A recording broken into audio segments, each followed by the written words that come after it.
Hello, my name is Stephanie. I am an English as a second language teacher, and I'm coming to you today to share with you some ways that you can naturally improve your English speaking skills and also listening skills.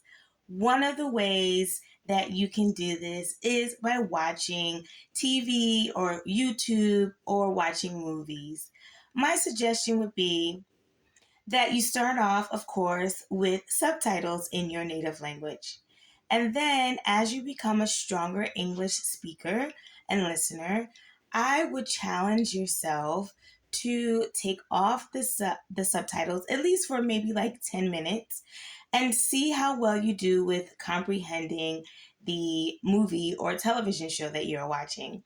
And as you get better, use subtitles less and less, right? Suggestion number two is to read in English. So, whether you really love reading the newspaper or fiction or nonfiction or magazines, find something that you find interesting and get those books or articles or newspaper in English and try to read every day in English.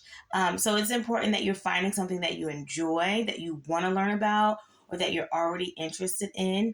I would suggest getting, if you're getting books or magazines, it could be a level lower than you are in English in your reading skill so that reading is not frustrating. You want to make your practice in English fun. I'm sure some of you are maybe taking English classes and maybe it could be a little frustrating, learning all the grammar.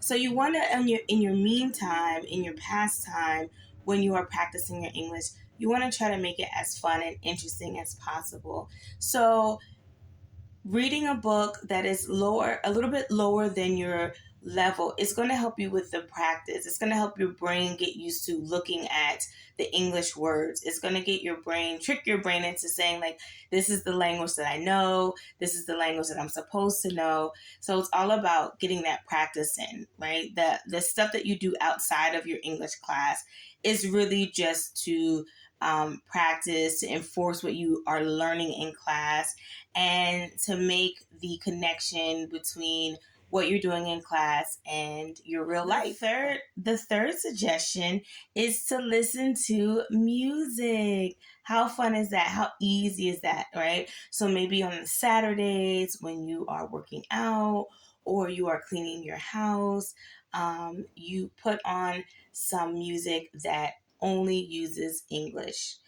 If you are someone that listens to music in the car, that would be a great time to only use channels that speak in English. And so that way you are still listening to music, you're still having a vibe in the morning before work, but you are having your brain get used to hearing English on a regular basis. So if you start to implement all three of these things that I've said so far, those are all different ways that your brain is getting English, right? Including your English class or whether you are practicing on YouTube, you will be getting English in all avenues. One of the things that is important to do as you're learning new vocabulary is label your home or things in your car.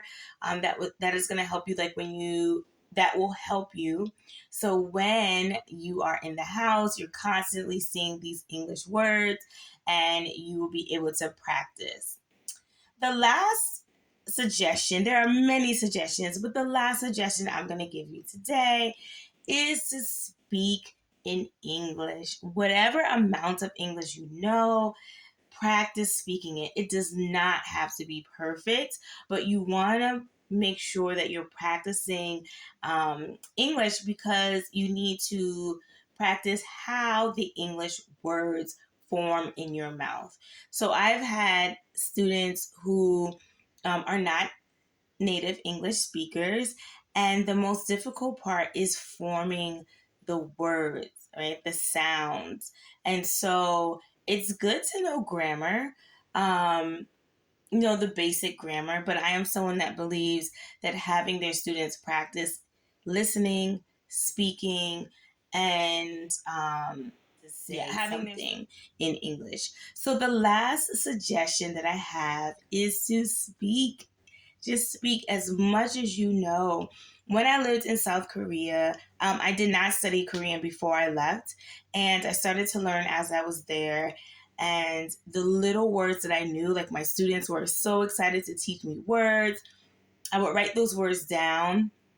I would actually so I would write those words down. I would phonetically write down how it sounded to me, and I would practice. When I went to the store, I would see those, like maybe I would see milk or I would see eggs, the words that I knew, and I would just say them out loud.